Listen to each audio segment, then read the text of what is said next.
One of the sponsors has been with us from the beginning is our friends out in North Carolina, Highland Canine at Tactical Police Canine, letter K number 9, training.com.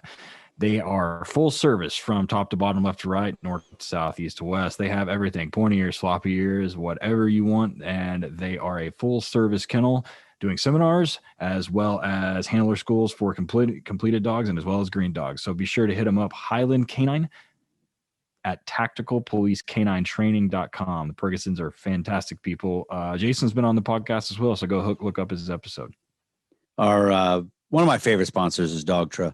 The folks over at dogtra.com. They've been doing this for a long time, guys.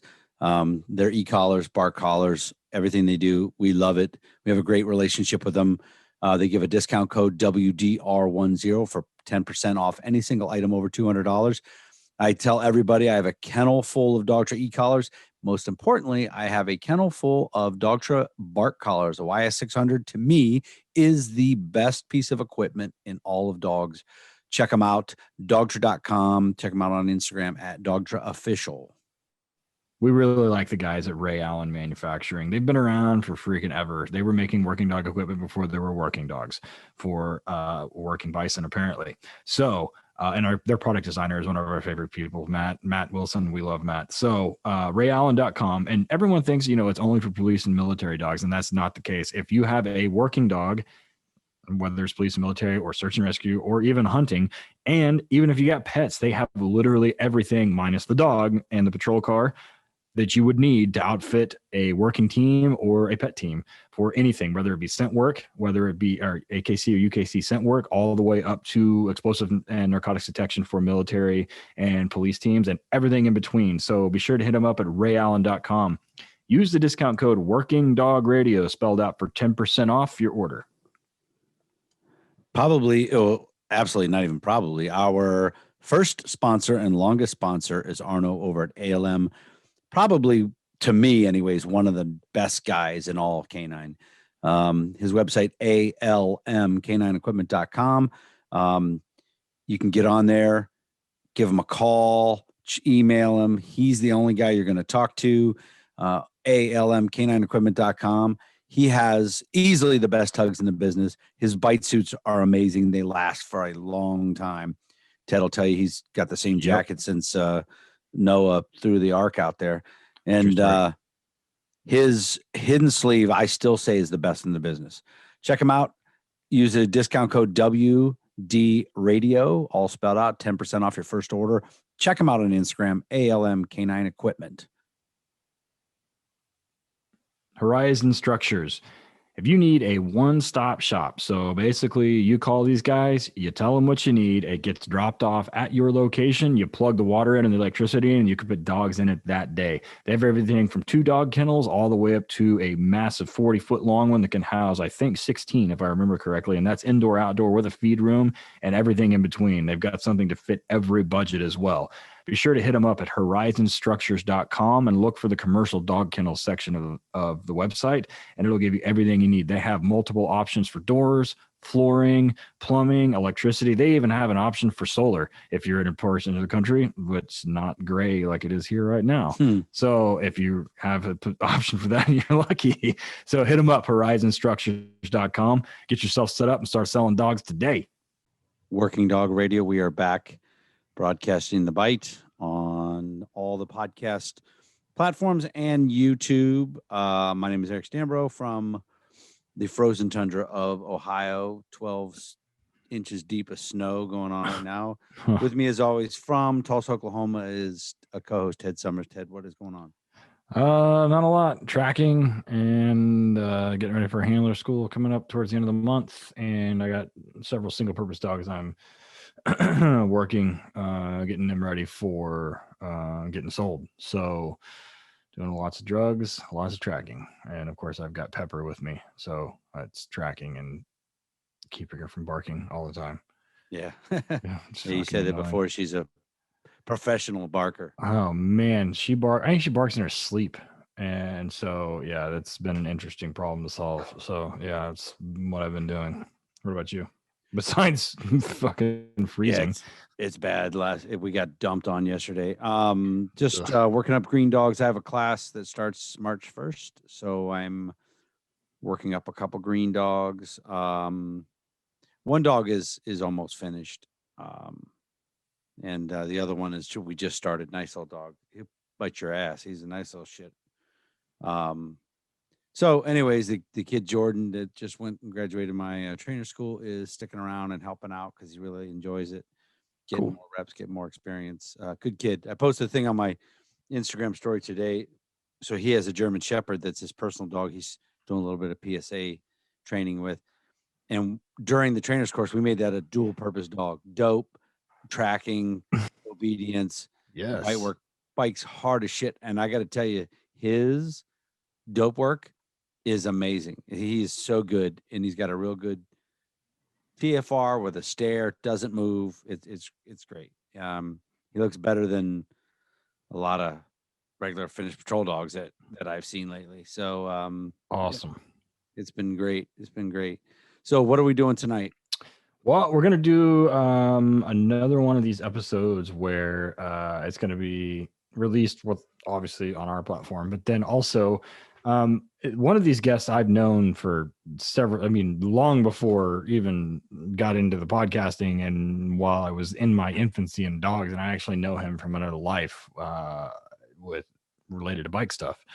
But we're going to interview the guys from the Canine Paradigm way down in Australia. So yeah, Pat and Glenn, this is going to be a good one. This has been on the episode. You know, we ask in the episodes, they say, hey, why haven't you guys? Somebody asked them, why do you guys not get along with the guys from Working Dog Radio? Of course not. No, I mean, I've known Pat forever. And it's one of these that never, like, they're on the fucking moon. And I think when we were interviewing, it was the day ahead. Yeah, it was tomorrow or some bullshit. So weird. yeah, so time zones.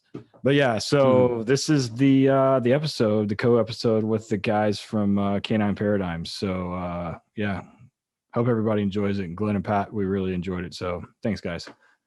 So I thought it'd be cool to just discuss, we both talk to a lot of people throughout the industry. We both, interview as many people as we can. And I feel like all four of us have a pretty good pulse on what's going on in the industry. And I thought it'd be interesting to discuss where you see dog training, working dogs, pet dogs, the whole gamut in 10 years and what you reckon we could do to steer that where we might like it versus where we think it might be headed.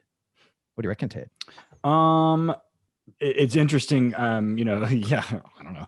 The United States, I think it's kind of an interesting place from a legal aspect because, there's not going to be any legislation here that is going to dictate what we can and can't do aside from like animal cruelty and stuff. But in the United States, that's a much bigger charge and a much bigger deal. So, guys like Michael Vick, for dog fighting and, like straight up animal abuse. But as terms of like what tools we're using and what methods we're using, that is not going to be legislated. For those listening, if you're in Australia and for those in the United States, you surely know that there's stuff going on here that our elected officials have much more pressing things to worry about than worrying about what kind of collar I'm using. Because of the way the United States is run, also, we have a very strong central form of government. We also have some constitutional amendments that are a states' rights deal. So you effectively have a republic. We have 50 individual states that every chance they get, they tell the federal government to eat shit. So it won't come from a federal level. That I can guarantee you. And at a state level, there is going to be a few states, Colorado, California, maybe New York, that would even be remotely considered. Florida, I heard some stuff down there recently of Florida. I have a friend that's a pet trainer down in, I think she's in Tampa. And, there was a bunch of stuff about, the dogs having to, they're within the municipality, the city, of like banning certain collars. But in 10 years, where I would like to see it go is like a unified message across, everybody in this conversation speaks English, but across, from Northern Europe to South Africa to Australia to Asia is getting very large with dog training to the United States, like having a unified message or like a unified way of doing things, and a unified I guess, common language. That seems to be another thing, not an actual language, but like a common way that we kind of do things. And that seems to be a problem even in the United States with talking about a fundamental thing, as fundamental as it is, but drives in dogs. Even within the United States, there is a huge divergence on how that happens. And then Eric and I deal with it all the time with old guys and, police canine that, should have retired or have. And, they still do shit like they did in 1980 or 1990 now. And, we don't do that anymore. So, well, I mean, you can, but you're just not as successful. And, so I hope that there's no government intervention. There won't be in the United States, but I hope there's as minimal amount of government intervention in the rest of the world, and that everybody kind of gets on the same page is where I would want it to go, which is kind of the problem. Sorry, guys. Are you still confident of that when you're starting to see major pressure from great big pet chains and so forth? Because I see that, there's a dynamic shift in what's actually happening over there. Things that I probably thought wouldn't happen in the United States, that we're seeing ripples around the world with that type of legislation. Well, let me rephrase. It's not legislation, it's pressure. Like it's a movement that's happening within big chains that they're basically saying, we want these tools out of society, so we're now not going to recommend them anymore. You're talking about PetSmart, and they're not really looked at by even the pet training industry as a valid or high quality source of training. So, having, because of, Amazon or whatever, like one of the show's sponsors for us is Dogtra, right? So, Dogtra is going to continue to sell e-collars and bark collars regardless of what PetSmart wants to do. And, we were talking before recording, like my background is in economics. And, so one of the supply and demand, it's always going to be there. There's always going to be a demand. We have a huge hunting dog population and a huge population of people that hunt in the United States. And they fundamentally use a ton of force. They use on bird dogs, and they use it with electricity. And that will never go away. And none of those people shop at PetSmart. They don't care. The people that shop at PetSmart are a very, very, I don't want to say lay, but they're very low information in terms of training. So, they're easy to sell to in that respect. But, I think once you do a little bit of extra work or, information seeking, then it becomes readily apparent. And I don't think that PetSmart is large enough to move the needle for legislation or for demand for electronic collars or prong collars or whatever. They're definitely not big enough in the training side to move the needle for what should and shouldn't be done in terms of training. That I can tell you. Yeah. So if you think about it, Walmart caved to pressure and stopped selling ammo or even black powder and stuff. That didn't affect the ammo industry one iota here. And I think actually Walmart's selling it again. So the thing is this: humans, especially here in the United States, are so affected by the internet and the speed at which things change that everybody, or the vast majority of people, have turned into human Malinois, where they're trying to get people focused on this squirrel, and they change in a week over to something completely different. Like, for example, I tell everybody, calm down, just give it a few days. They will move on to something else. Nobody's talking about X, Y, and Z anymore because something else happened. There was a reporter at a major newspaper here that put out a bunch of articles, boom, boom, boom, that was saying that police dogs should not be using force. They should not be in police work, blah, blah, blah. And some people panicked. Nobody's talking about that bitch. Nobody. No one is talking about her or her articles. It lasted about 2 weeks. They moved on to something else. As far as working dogs, I think going forward in 10 years, the only thing that's going to affect police dogs is if Biden tries to cut federal funding for local law enforcement. And he'll just do that as his little defund police move. And if Biden does that, then canine could suffer just because of specialty units will get cut. SWAT teams will hurt. Canine units are hurt. A couple other little programs will hurt. Everything is money driven as far as the working dogs go. Everything. So and tell everybody here, just wait and see. There's been very few things over the last few years in this country that have like a hotbed topic that is really sustained, really, really, really sustained. All you have to do, and if you wanted to be counter to the counterculture, just create a diversion. They'll go on to something else. That's why I tell everybody, calm down, wait and see. 10 years though, who knows? 10 years from now, the internet can be completely different. It could be, you have to be a Karen to be on the internet. We've seen that they are definitely, using it to censor folks that they don't like. So, that some things could change, but as it is now, big, massive, sweeping changes aren't a thing over here. This is probably a good time to point out that Epstein didn't kill himself too. It's like, don't forget about that. So I'm not sure that I share your optimism on that. I think, it was probably less than 12 months ago that e-collars were nearly banned in Hawaii. And I think what's, highly likely to happen, especially in the US, because you're right, I understand the media cycle and how things get inflated and then disappear quite quickly. But my concern is that those kind of laws that would affect us as real dog trainers could be snuck in accompanying something else. And so it could just be, like when a bill that is, people have a lot of support for or whatever, and then in the fine print is like, oh yeah, and we're going to ban e-collars as well. And that would be put in there as part of a deal that's, brokered by an issue motivated group that affects that, because that certainly has happened in other places around the world. And you're right, Ted, like, we have, states laws here as well. And that's where animal cruelty is affected. So federally, e-collars aren't on the table here, but well, in a way they do, because in the Australian Capital Territory, which is just a tiny, tiny little state that goes around our capital in Canberra, e-collars are illegal there. But then that affects the way that the federal police can use their e-collars on their dogs in the states where they are legal. So the feds who operate in a state where e-collars are legal can't use them because they are the feds, and inside of the Capital Territory, they're illegal. And so then we have issues of it's managed by state. So some states they're legal, some states they're not. Prong collars are banned in some states, prong collars are not banned in other states. And so, and we see that around the world. And a lot of the times it can be a big push, like, hey, this is the big ban and now it's coming and there's a big hoo-ha about it.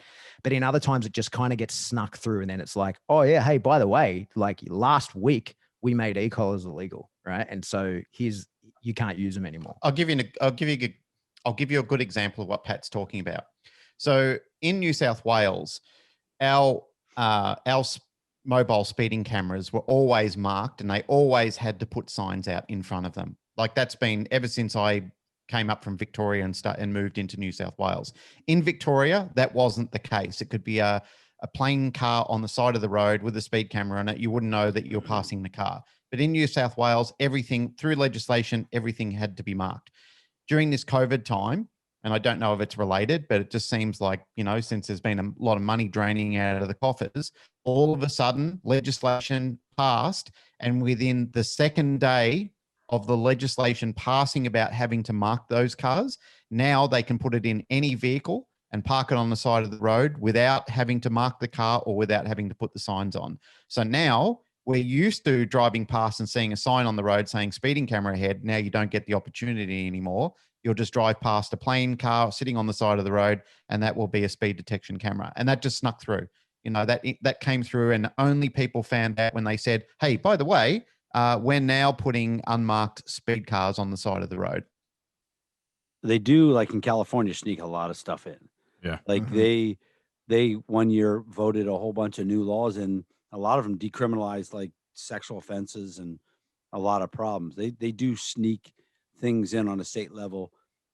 Ted always says the feds can't come up with a national speed limit. They're not going to come up with a national certification like they keep talking about at these conferences. And then people keep putting on these Facebook pages for like 2 years. It's coming. It's coming. No, it isn't coming. Each state has their own certification standards. So, and I don't know. And I could be wrong. Granted, I'm not going to these meetings. I know The AKC has got a lobbying body that's trying to fight against a lot of that stuff. When we were talking with the folks at USPCA about that there's this lobbying group that's trying to fight it, and that's cool. And I wish them the best of luck. I don't see it. Definitely, it might be a state to state thing. Like Massachusetts is real weird. Yeah. They just ruled that dogs aren't probable cause, and it's like that's going to end up in the Supreme Court because the federal government says it is probable cause. Doesn't matter what state you're in. So because of the way the United States is set up, we have three branches of government, right? We got and so with the legislature makes a law like that, which let's say that Hawaii were to pass that, or just pick a state. Let's say California. If California were to pass that, I guarantee you, somebody, probably Dogtra, e-collar technologies, like anybody and everybody that is involved in the process of selling electronic collars, or prong collar or whatever it is, would get together and they would sue the shit out of the state of California, and they would win. They would 110% win. They would win either in state or in federal court. Now, the trick here is that we have all these judicial districts in the United States, and the federal court system. They hate when there is divergence, meaning that if you have, like, say, the Sixth Circuit decides something and the Ninth Circuit takes the same issue and then has a different ruling on it, then you have what they call something at issue or in controversy. And the federal courts hate when something is in controversy. And they typically take care of that by kicking it to the Supreme Court, or the Supreme Court denies cert or whatever. But by and large, there has to be a compelling public safety argument on this. We sell firearms in the United States. I mean, shit, it's like our national, we sell so much stuff here that kills you. Like, you have stuff in there that like will kill you, like all your fucking wildlife. Like, we have stuff here that is so dangerous, like firearms and alcohol and cigarettes and like shit. And a lot of the states now, it's almost, Oregon now, it's illegal, or it's pretty much legal to carry around meth. So even a compelling public safety argument is not enough to prevent an outright ban on stuff that we know is dangerous. They're not in the name of animal cruelty. We kill and eat everything around us here, especially in the United States. We love cows and pigs. We will eat anything here, just about. And so it would have to be done in a way that there's, one, a compelling safety argument for public safety, or two, it would have to be done in a way that there is, without a doubt, that it is straight up animal cruelty. So you would have to have a lot of people with a lot of letters after their names setting forth, and then you would have to have nobody else with the other presenting a countervailing argument. And then you have to get somebody to listen, which in the United States, our elected officials are a special breed of shithead. They do not, neither side, the Democrats, Republicans, or anything in between, they don't care about anybody else anyway. They don't care about the constituents. They don't give a shit. So I fundamentally believe like it'll never happen here. Even if it happens at the state level, they'll get sued into the ground.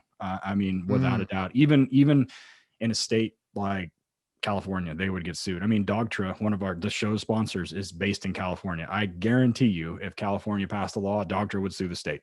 I'm not speaking for them, but I guarantee you, them and the guys at E-Collar Technologies, there's another manufacturer, Sport Dog, like Eric, who else makes them? There's a bunch of manufacturers that make those things. There's a lot. It's funny how they came up with the little kick buttons and little hidey things to hide collars from countries and places that aren't supposed to use them. People definitely still kind of use them. So, like, well, I think that's part of the big issue, mate, is you're never going to stop people using them. But the issue is that's exactly what happens around the world, is that you drive it underground and you stop education. So people are going to be getting them and then not having a good place to go to learn how to use it correctly because it's all underground. Exactly. Right. Now, I do agree with you that if they would get something passed, there'll be so much extra added shit in there. Like when they got rid of dog racing down in Florida, they got rid of all the greyhounds. Everybody's like, oh, that's cool. We're going to be all these greyhounds are going to influx into everyone's houses. No, they just killed them all. They killed them all. But what people don't know is on that law, they threw in basically all dog sports. Mm-hmm. Like lots and lots of dog sports got technically in that definition in there. And that was some sneaky bullshit down there, but. Yeah, the similar thing happened here with greyhounds when they banned that. Fortunately, it was overturned. They still kept going, but it was, the definition was not greyhound racing. It was time trial dog sports. And so like your lure coursing and all the things that, you know, like people go out and have fun with their dog on the weekend, that all got banned, right? It was all fell into the same thing. And that to me felt like a slippery slope in like, we got one of your things, right? And then it'll be, now we start clawing away and we start working to get another and another.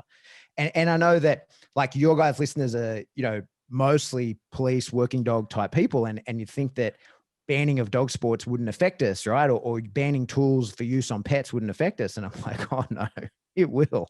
Like, who breeds your dogs, right? Like who prepares your dogs? That's where they all come from. It's super important that they're two halves of the same thing. Yeah, you're right. And we'll see, you know, just, it seems every year, the Americans' attention span on even what's important to them, except for the few people that obsess over things, seems to get shorter and shorter and shorter. And they get so, you know, what they're up and like everybody's up in arms over this. And then a week later, I quit protesting because I had to go to work or, you know, whatever. You know, they just move on to something else. So how many states do you have in Australia? 7. 5 states, 2 territories. Yeah. So how different are we talking? I know there's some that you can use prong collars, not e-collars, some e-collars, not prong collars. So the way it works, mate, is from the bottom of the country up on, say, the east side. In Victoria, you can use an e-collar, but you have to get permission from a vet. And that's basically a health check. And look, I don't mind that. I think that's probably, it's a good way to force people into getting a health check on their dog. The issue is finding a vet that's willing to do it. But there's people, you know, there's people that will, and people get their number and they go. But in that state, prong collars are illegal. You go one state up into New South Wales and you got to switch it over. Your prong collar can go on, but your e-collar has to come off, right? And you can't use e-collars here at all, except you can use a perimeter fence, right? So you can use, which in my opinion is an e-collar with a wire. Yeah, it's still just an e-collar. And it's kind of the exact opposite. We spoke about this on the show. You know, my army background, you're not allowed, like, within the Geneva Convention, you're not allowed to booby trap stuff. Like everything, if you're going to blow something up, you have to be in control of that. And the detonator has to be in your hand and you decide when it goes off. You're not allowed to set something that is like a victim initiated IED. And that's essentially what you're doing with a perimeter fence on a dog, is like you take control out of it. You take the human part out of it to decide whether the dog gets the stim or not. And it's all in his hands. And the people argue, oh, that's better because the timing can't be wrong and whatever. But like your dog could trip over and be inside the zone where he gets it and there's nothing he can do to stop it or whatever, right? Or be on the other side of it, not get back through. Yeah. There's a lot of problems. So then you go one state up again and no one gives a shit. Right? Like no one cares. You put whatever tools you want on the dog. It doesn't matter. So it's tricky. And like I say, that what's been interesting, especially now that I, you know, not in the last 12 months, but prior to that, spending a lot of time in the US and talking to people from pet trainers to working dog handlers and all that kind of stuff, is that there's this feeling that working dog people, especially police dog handlers, would be immune from those decisions that get made around that, in the same way that it feels like, you know, in Australia, we can't have semi-automatic guns, right? It's not allowed. But the army and the police do, of course, because they need it to do their job. So people think, well, you'll ban these training tools because civilians can't have them, but the police and military will. And it doesn't go that way. Because the way it goes is that it's banned under the idea that it's cruel to use. So no department is going to say, yeah, we think this is cruel. We're going to enforce the law saying that this is cruel, but then do it ourselves, right? It just doesn't go that way. And so the police in this state, in New South Wales, for example, have very limited use. They're not allowed to use an e-collar operationally. And to use it on their dog, they do have an exemption, but they have to get special permission. They have to basically present a case study as to why it's going to be used as a last resort. And then the issue is, because it's considered to be a purely aversive tool, when you're using it as a last resort, that becomes self-fulfilling prophecy, and it can only be used as a last resort. It can only be used as an aversive as a last resort. The issue then is we then put power into the hands of people that say that it's a bad tool because the dog is collar aware or whatever, when it's like, well, if you only are allowed to put it on in order to stim the dog to fix a problem that you've tried everything else for, of course he becomes collar aware, right? Like, because it only went on to do that. So a lot of the issues that we have are created by the bad legislation that they were trying to avoid, right? And So, there's no one has guns, right? Is that what you're saying? you can. So like owning guns here is tricky. So like me and Glenn both owned guns, but it's long gun, bolt action rifle, maximum 10 round capacity magazine. You can't even own there's silliness around these kind of things. Like you can have a lever action shotgun, but not a pump action. And then like if you want to have a pistol, the only way you can have a pistol is to own any kind of gun in Australia, you have to have a legitimate reason, right? And so I'm doing my air quotes here. Right. And defense is not a legitimate reason. So like to own a pistol, you have to be a part of a pistol club, and there's attendance requirements. You have to go once a month. It's all electronic. You have to check in. You have to own a race gun, you have to compete with that race gun, and they check that you actually are. And so like to own a lot, I don't own a pistol. I don't have a pistol license, but to own a long gun, like a rifle, you have to be a member of a rifle club or have a farmer, like a primary producer, that writes you a letter saying like, this dude hunts on my property. He does, whatever on my property. And then you can basically use his permission to get a gun. So it's really tightly controlled.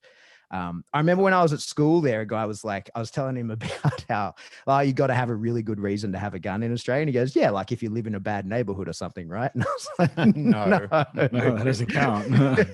That's not one of the reasons. Holy and shit. That's the funny thing. Every country in this world has people killed every year with wheel guns.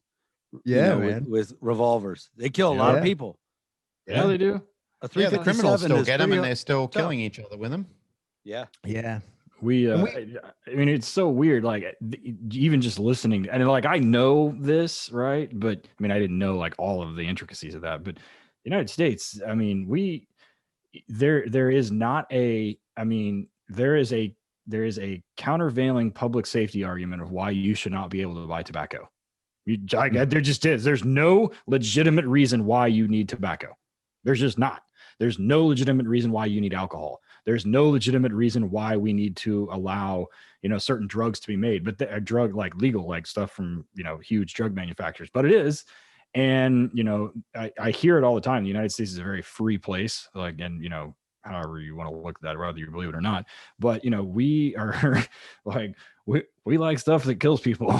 So like, we don't, I mean, it's not it's not, I mean, if you say that shit here in the United States, you're like, oh, you need a legitimate reason to buy a gun. You're like, no, I mean, it's a completely legal, granted it's regulated, but it's a completely legal product. I don't need a reason to buy a legal product. I mean, that's like saying I have to have a reason to buy a Porsche. I mean, that's the way I look at it. Like even listening to this conversation, like it's so far, as an American, like that line of thinking is so far removed from anything here. Like it would never cross my mind that that the government would tell me how I'm going to train a dog. Like it just wouldn't. Like they don't tell us how to do really a whole lot of anything except like, some things. But I mean, for the most part, it's like, it's just not a thing. Like it's just not. I mean, it's so far removed. Like in my you guys are certainly the exception to that, right? Like you're not the rule. That you're the exception. That's everywhere else. That's the rule. We had to fight the British. We had to get. Yeah. That's my reason we need a gun. The British are coming. I don't know how long we should stay on it. It's a fair way from dog. I will say this on gun culture in the US versus Australia. So, we used to have that, and then there was a massacre. We held the record for a little while. It's not exactly something that we were proud of. And that was when our semi-automatic guns got taken away. And of course, there was some opposition to that by people who had them, but overwhelmingly in Australia, people kind of went like, yeah, fair enough, because we don't want that happening again, right?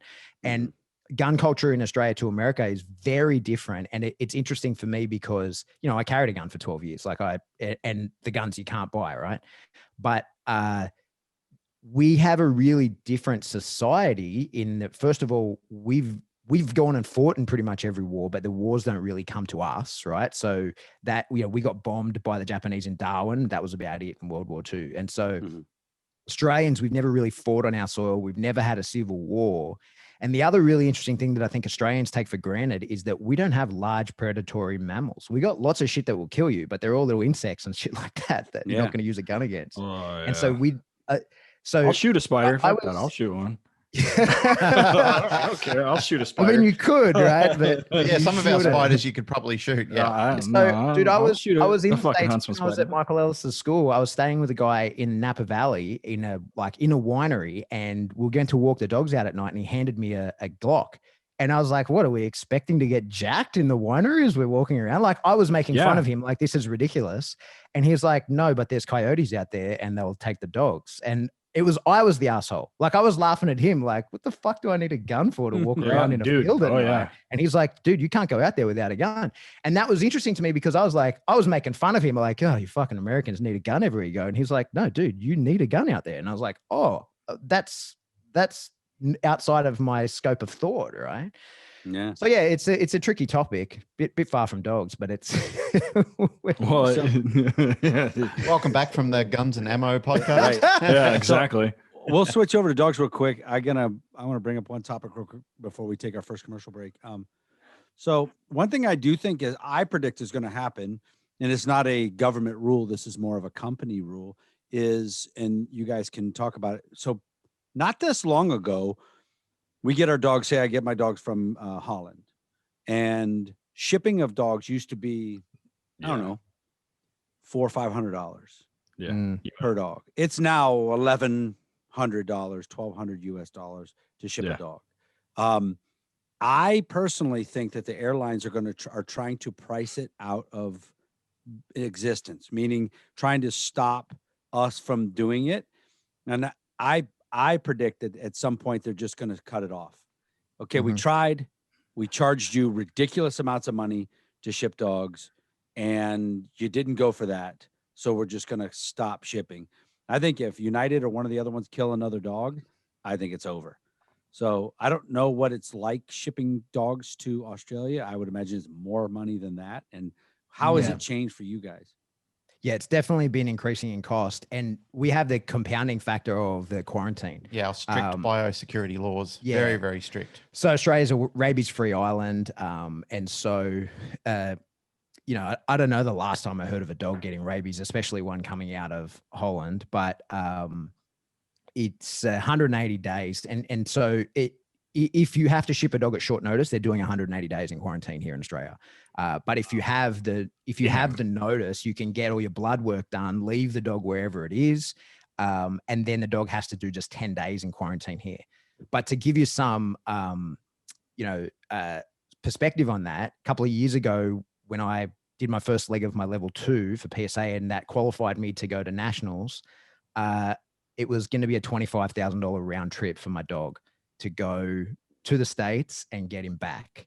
Yeah. And because it was kind of short notice between me qualifying and then when nationals actually was, he was going to have to stay for another 3 months afterwards. He couldn't come back with me. I mean, he could have, but he would have spent that in a quarantine facility here. So it just was not financially viable. And the majority of that cost was actually coming back to Australia. So it was $15,000 US was going to cost me to get him from the US back into Australia. I think it's like $40 a day in quarantine. Oh, way more. It's like 150. Holy crap. Is it? Yeah. Yeah. $150 a day in quarantine. Oh God. But that was included in the 15 grand. Yeah. I get a calculator to figure that out. So how I wouldn't spend that much money to get my kid back.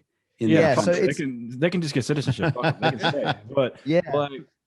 So for the training market and as a vendor, that's why dog prices in Australia are so interesting, right? Because to import a dog, you're looking at a $30,000 mark. Yeah, people are generally considering bringing semen in over bringing dogs in now. Well, yeah, that makes sense. So how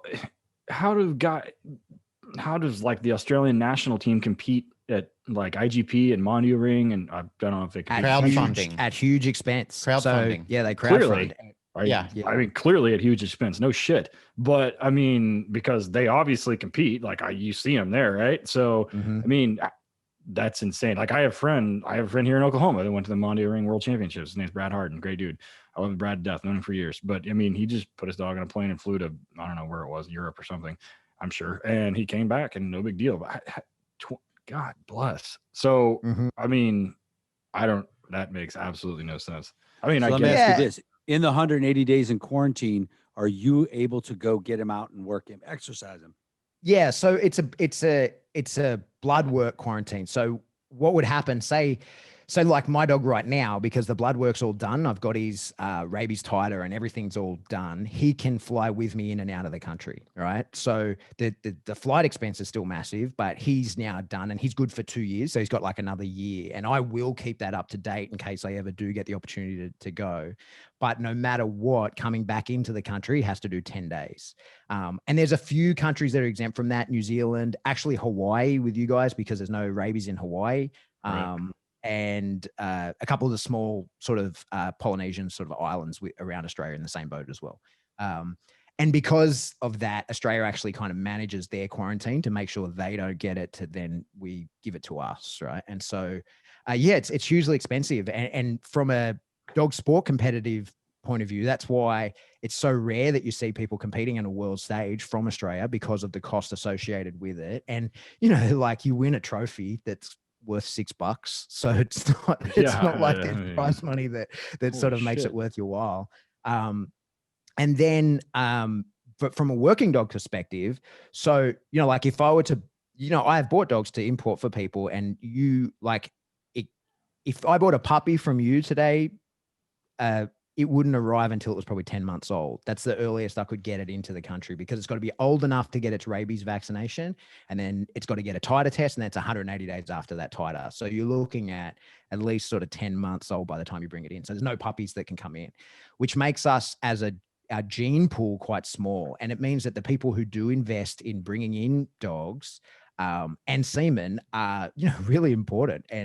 And it's a huge outlay for them that they then want to see a return on, right? And so it's it's very, very tricky for us. And that's why the bloodlines that we have here, some are great and some are not so, same as everywhere, but we're kind of limited by what we have. That's why some of the trainers that you'll speak to from Australia are very skilled, because you don't have the opportunity to wash dogs out, right? Like, this is what we have, and we got to work with it.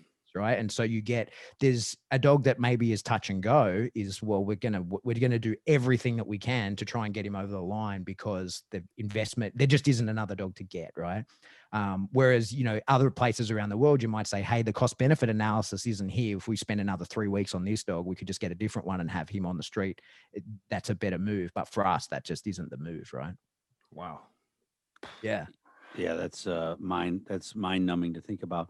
All right, we're going to go ahead and take our first break. The commercials, guys, we got some great sponsors on there. Good discount codes on there. Be sure to listen. Don't fast forward through it, because I know you do. But stop doing that and pay attention and write down. We got good stuff on there. We'll be right back. So sorry to interrupt the great conversation we are having, but we have amazing sponsors that we need to bring to you. One of our favorites, one of our oldest, is Southern Coast Canine.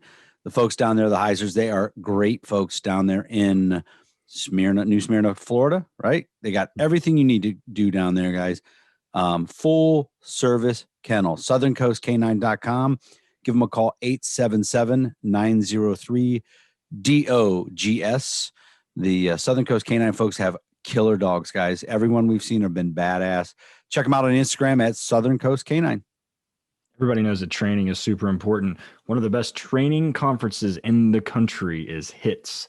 It's by canine handlers for canine handlers. HITS Canine, letter K, number 9.net. The largest vendor show in the country, the largest giveaway for handlers in the country, and some of the most skilled instructors in the country, plus Eric and I. We're going to be there July 6th through the 9th in Scottsdale, Arizona, bringing the HRD Roadshow to everyone there, doing the presentation about scenario-based training. And then they've got everybody there from the industry to do fantastic presentations. Also, classifies and for your training hours when you come back to your department. So it's going to be in Scottsdale, Arizona, July 6th through the 9th. Be sure to hit up Jeff Barrett, 863-529-5113, or HITS Canine, letter K, number 9.net. The other big thing that guys mess around with and don't get right is nutrition for their dogs. Our good friends down at Kinetic Dog Food, they got it right. Especially if you own a kennel. Like, there's all kinds of problems that go along with owning a kennel with a lot of dogs, kennel stress and things. These guys are great. They service some of the largest kennels in the country. kineticdogfood.com. Their stuff is so good. Give them a call, 513-615-6904. Kinetic Dog Food on Instagram. Wonderful people, wonderful food. Check them out, kineticdogfood.com. Next up, we have a sponsor that's moved us for quite a while, Quick Derm by Vet Care. This stuff is magic. For whatever reason, working dogs have this uncanny ability to hurt themselves in fantastic and magical ways. Don't let small problems be big ones. Happy tail, torn up paws. One of our good buddies and also one of our interviews, Jake Hutchinson, had his dog got kicked in the face by a horse. The stitches were healed up very quickly with Vet Care. I use it on my tattoos. Alicia just got a new one and she's using it as well. It stuff is magic. So hit them up at vetcare.us. Use the discount code 10WDR for 10% off your first order. Awesome stuff. Our brand new sponsor, guys, and he's a good dude, man. He really is a good dude, good trainer. He's been on the podcast, friend of ours. He's worked with us at HRD, great decoy. Jim O'Brien down at NC Canine in North Carolina. Obviously, NC stands for North Carolina. NC Canine, letter K, number 9. Great stuff, guys. Their police dogs are good. Floppy ear, pointy ear, dual purpose, single purpose, handler schools, better weather than we have in Ohio. Give them a call, 919-438-0141. Check out his website, nccanine.us. Hit him up on Instagram at nccaninellc. For them, guys, training is not a job. It is their life. All right, we are back from the commercial break, talking about guns and dogs and shooting spiders and why the federal government in the United States doesn't care about what kind of collar I use, but they do in Australia, which floors me. So everybody's probably listening to this. We probably have some overlap. I'm sure, in the story here is like, so Glenn and Pat are way far away from us. They're down in Australia. And I've actually met Pat in person more than once. So, there is some overlap here. We have a lot of the same audiences. For those guys that don't know us, we'll just go ahead and do a little bit of our bios so everybody listening knows who we're listening to. So why don't you guys go first, Pat? So I was in the Army for 12 and a half years in a special forces unit here in Australia. Got out in 2015, almost entirely because of a back injury. I blew out my back in 2011 and have been training dogs ever since. Was really into dogs prior to that, but that's been my gig. And our podcast would have been going for 3 years or something. 3 years, now. Yeah. Go ahead, Glenn. Oh, do you know what? Hey, Ted, I was thinking someone asked before about months ago, someone said, "Hey, how come you guys have never done anything together? Do you guys not get along?" And I said, I've known Ted since we were into bikes together. Yeah. That's how I found it. That's how we first linked up. Didn't even have anything to do with dogs. It was more than 10 years ago. It was on push bikes. Yeah. I think I've been recommending Alicia's muzzles to people for years. Yeah, I think the reason we didn't do anything is because it's like every one of these fuckers I do. Yeah, that one. Yeah, I mean, you guys are on the moon. And so I don't even know what fucking time it is there. But so, yeah. And then, it's like every time especially recently, we've been doing a lot of episodes that we've talked about for years and just never fucking done them. So no, it's not. So Glenn, what about you? I've been in dogs now for about 30 years. Started off in just a normal club, working. What was I doing? Like private law enforcement, security, personal protection dogs. Started that with a guy called Boyd Hooper, and I started running his facilities for him. And I've done private law enforcement with my own dog. So I own my own company with a group of partners. Migrated into training. So I train quite a few students through the National Dog Trainers Federation. So you have pretty much trained thousands of students across Australia doing that. Now spending my time managing 6 boarding kennels around New South Wales in Australia and doing the podcast with Pat. So I'm keeping myself well and truly busy. Excellent. What about you, Ted? Aside from having the coolest beard ever, what else? I kind of ended up here by accident. Like we've talked about a little bit. I said my background was in economics. I actually got out of college, and before that, I'd always had like working dogs, whether they were working labs. I had a working Jack Russell Terrier that I had when I was in college. That we would go out and drink beer and let her kill rats It was the best fucking thing ever. It was fantastic. When I lived in Colorado, I did some avalanche dogs for one of the sheriff's departments up there, and a bunch of single purpose dogs, and kind of like was, figuring out what I was going to do with my life, and kind of fell into where I'm at now. And, moving forward, I ended up being, and then like you said, bikes, like cycling played a role in exposing me to working dogs, because, aside, Belgium is, obviously the home of the Malinois. It's also the home of, like, one of the cultural homes of competitive cycling. So there's a lot of like overlap in that, and a lot of those people overlap. So at a very young age, I was exposed to a lot of that stuff. And as interestingly enough, that's how I ended up getting into it more than anything else, and had no idea what I was doing, of course. And then, I guess by default discovered I had kind of a knack for it by getting exposed to some police officers in the shit before I moved to Colorado. So we're talking like 2004-ish, when I was in college, and helping some guys with some bite work problems and some detection problems that I had no idea what I was doing. I just knew I knew more than they did, which now sitting where I'm at now, I'm like, I can see how that happened. So, but yeah, I mean, it was kind of like, I didn't end up here like the traditional method of going through the military or being in law enforcement or whatever else. So yeah, Eric, what about you? So I was a cop for 27 years. Worked some small departments. I worked 23 years at the department that I retired from. I retired November of 2018 in 05. So I got hired at that department in 1996. I did SWAT for 14 and a half years. I did dope and all the cool stuff, patrol. Got into canine in 05 with my first dog. I worked 2 dogs, became the trainer in the end of 2010, beginning of 2011. Worked 2 more dogs. Became the so I was our trainer was a full-time trainer. They made me become a working trainer, so I had to work a dog and do the training.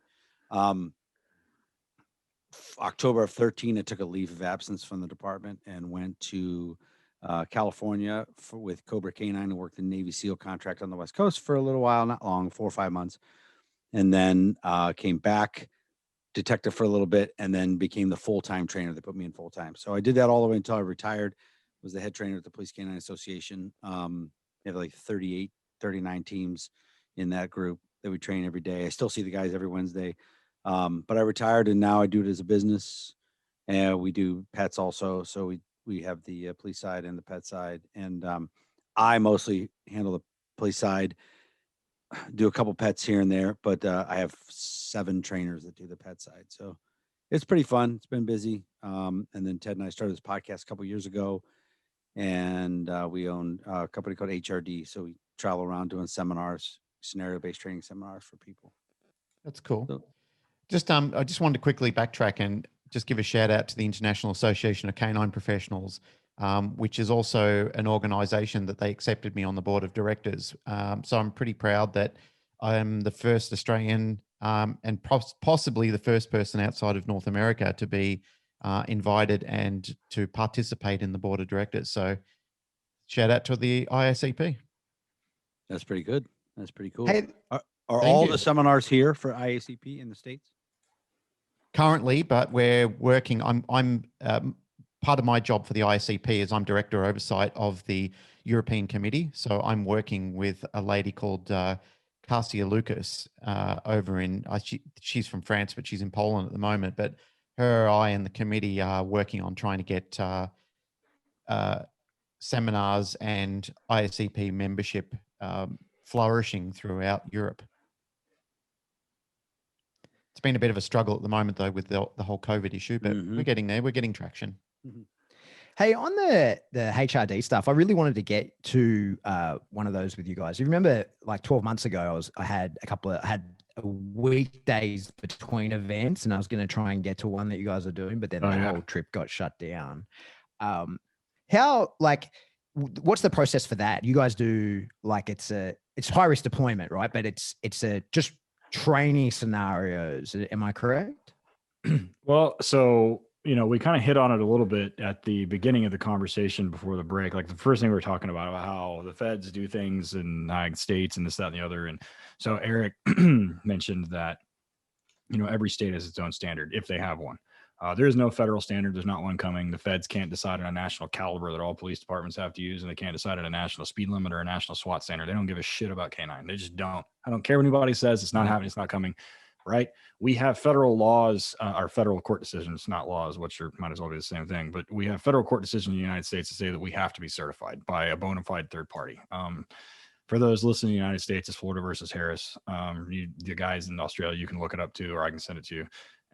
It's a good decision to read because it's well reasoned. But we have to have some sort of certification. So the problem is, what we've ended up finding is that the skill sets within that, because we also have very large national certifying bodies. The two largest here, nationally recognized, are USPCA and then NAPWADA. Those are the two largest by far. And they're recognized in every state, recognized in federal court. What we ended up finding is that while those certification standards are very good as a baseline, that skill set that those police officers and those canine handlers are certified, quote unquote, certified to do is a very poor predictor of performance in an actual deployment. Eric and Ray and I kind of sat down and talked about it. We're like, okay, well, is it a dog selection problem, or is it a handler selection problem? Is it an exposure problem? Like what is the problem with people having these deployments that go south, right? And on seemingly, I hate saying easy, but shit where like the dog, it should be pretty straightforward. And we ended up finding that it's an exposure to training issues. And we ended up finding it through different routes. My guys locally here are very successful, and they're not from a single department. They're from multiple jurisdictions and different departments and everything else, but I attribute it to the way that was training. Eric is the same thing, right? So then it was like, well, okay, it has to do with the way that the police departments are administrated here in the United States, and it has to do with some court decisions saying you have to be certified, which I don't disagree with, but that assuming that that's enough, and that once you're certified, you're good to go. So there's a ton of people in the country that do a great job with getting people ready for certification and getting them up to speed on that kind of stuff, which is fine. All of our guys do a national, they pick one, they go do it if they have their state, because each state has their own thing. Some have state certs, some don't. Like Oklahoma has one where I'm at, Eric has one, but then the state north of me, which is Kansas, has nothing. You can go pick a dog up at the pound and write Canine and Sharpie on the side of the car and you're good to go. There is no mandate. So, and whether people do that or not, I don't know, but I know none of my teams do. They all certify, but it was to address the problem of sort of making sure that the dogs would be, a reliable resource in a high stress situation. And when we named it, people were like, why did you name it high risk deployment? I'm like, well, we had to have a name, and two, it makes it sound like there is a low risk deployment, and there's not. Like every deployment is fucking high risk. So, I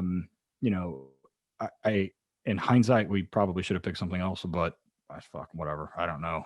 So it is what it is. But Eric, what are you? So, and what we do there, so we have some set scenarios that we do, right? We have 3 or 4 of them. We give them ridiculous names, like the Alabama Hot Pocket. If you Google Alabama Hot Pocket, it's disgusting. It has nothing to do with what we're doing. So we Slovakian traffic cone was the other one. We have. Is that like a Cleveland steamer or something? A lot like a Cleveland steamer. Yes. Very similar. Yes. We just drive around and start whatever makes us laugh the most. That's the name of a scenario. So we do have some that are pretty set, but what we found is, and this goes back to our training with my guys, is environmentals are always the problem that these guys have when they come here, always. So a good portion so what we do is when we go to HRD, after we do the PowerPoint, we have a couple things that we do. We do some grip checks. We do some slick floor checks real quick. And then we start the scenarios. But my job is to walk around and find the weirdest dumb shit we can do to the dogs. Mm-hmm. Dumb stuff that has nothing to do with a scenario, so to speak. But dogs we find can't do it, will not go in a tunnel underneath a porch or in the dark, up off their feet. It's amazing how many guys don't work their dogs up high, up off their feet. As many weird things as we can. We do a scenario called zombie, where we just have the decoy walking with a sheet and cover his face up to about right there. And it's the dumbest scenario. And it's the number one that they all fail. I tell guys, feel free to wager, but don't bet on your dog, because that's a sucker bet.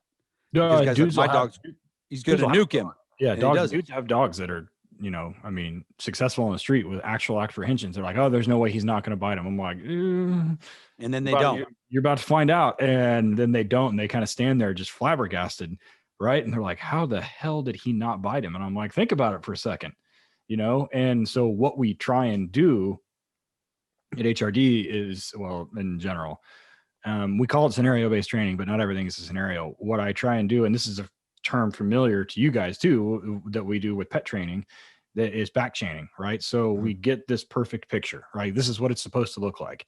And then each one of those individual, I just call them micro skills, right? So there's a micro skill for what the dog has to do, there's a micro skill for the handler. And if that portion is not taught, exposed, or whatever, then you can't really expect the dog. Now, sometimes you get lucky, right? And the dog either has enough drive or is environmentally sound enough, he just doesn't give a shit. And, some of those dogs, you point them at a fucking traffic cone and you say, Stella, and they're going to bite it. Some dogs won't. And a lot of it has to do with the exposure to that context and the exposure to that entire process as a, because we give them every opportunity in the zombie walk, like Eric's telling, like we give them the challenge, like stop, please, canine, put your hands up, whatever, stop moving, right? So the dog understands fundamentally, like, okay, they're given the challenge, I'm supposed to go bite something, and then they'll run down the hall, like at this thing moving. So we have prey engaged, right? We have a clear target-ish, even though the targets are exposed. And you see dogs, they'll just start sniffing the ground, like they'll go into detection mode. They'll start looking for odor, or they'll look and try and, or they straight up go into avoidance. Or the fun ones are when they go past the decoy and turn around and come back and see a bunch of people standing at the end of the hallway, and they're like, yep, you're getting it. And so, I know this picture. Yeah, I've seen this. I've played this game before. So, HRD was built around exposing, and like Eric said, as much random weird shit. And it's always police officers in the United States will know this when I say this, like, oh, when am I going to ever have to do that? That literally the next time you go, but and all the time we do stuff at HRD, and we'll get text messages or emails or whatever from handlers that were there, and they're like, oh, whether it's 2 weeks, 3 weeks, 3 months later, you never believe what happened. I had to do this. And, I always tell at HRD, I tell all the people there, I say, when anytime one of my handlers has a bite or like a, apprehension, even if it doesn't have a bite, if it's just an apprehension, they give up. But I say, what happened? What was going on? This, that, and the other. Then I ask him one question. I was like, did you know what was going to happen? And rarely do they hesitate and say, oh no. They usually just say, oh yeah, hell yeah, blah, blah, blah, blah, blah, blah. And they rattle it off and they say, yeah. And I'm like, why did you know that? Well, we did this in training at this point. And I'm like, okay. If they say no, they're like, I wasn't real sure. Then, we've had a couple where the dog was being asked to deploy into a situation where the handler knew it probably wasn't going to end up well, and he was like, we need to do something else. So they didn't put, they had enough knowledge and enough experience to know not to put the dog in a situation where it was going to cause like a tactical disadvantage, or put the team in danger, or put the dog in danger, or something else. And I tell them all the time, you don't have to rush. Like, you don't have to fucking hurry. Like, you don't have to get in such a hurry to get fucking shot or get fucking nuked or whatever. Like, just wait for 2 seconds and put him in an advantageous position and then do it. Set the dog up for success. And that, I think, is the biggest lesson from HRD is putting the handlers in a position to make, and the dogs, to make the best decisions in real time, which is what they need, which the certification has nothing to do with at all. So I'll tell you this, when we get done with the PowerPoint, which is a couple hours, the first thing we do is we have back ties up and we do grip checks. And I'm amazed, always amazed at, and Glenn, being in dogs for 30 years, you understand, you see a lot of people who do not evolve. Right. And then it's systemic where they give it to the next guy the next guy, and the next guy, yank and crank, hang and bang, whatever guys are calling it, that type of stuff.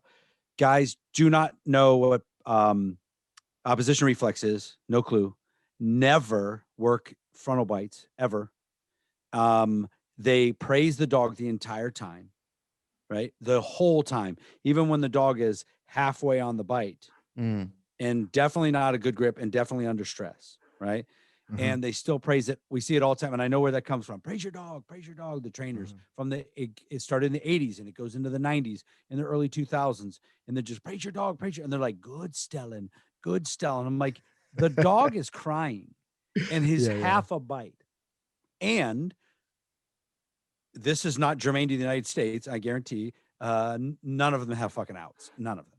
Yeah. So, but again, so we work on, we tell everybody in the PowerPoint. So who's got a sticky out with your dog? And two guys will raise their hand. I'm like, all you dudes are lying. All You're of you. fucking lying. or a good portion of you are lying. They're like, yeah, okay. So we go and I say, listen, we'll work on your dog off to the side. We'll back tie him and I'll have him outing completely out sit or out down with a prong collar, then an e-collar, 15 minutes. We'll have it done. And everybody's like, no way. I'm like, listen, I'm not solving your problem today, but I'm telling you, I'm going to show you. They have zero. And before I became a trainer, I was in the same boat. Zero concept of operant conditioning. Zero concept. Don't know what it means. Never heard of it. Don't know. They're amazed. Like they think we're wizards when we get their dog to out sit with no correction by the end, right? Or out and down. And the lack of knowledge of the e-collar for police handlers is still rampant in this country. Rampant. I tell the story when I got into canine, we had 9 dogs in my unit and 30 dogs from other departments. We had the e-collar and the prong collar. So your dog's not outing a recall, go get the e-collar out. Yeah. He's not doing the obedience right. Go get the prong collar out. They were only used, and I'm sure it's a lot of places, but when we talk to these guys about just the basic grips on their dog, the way the dog is biting, they're not able to even see when their dog is only biting here because either that's the only place he's comfortable or the only place he's ever shown.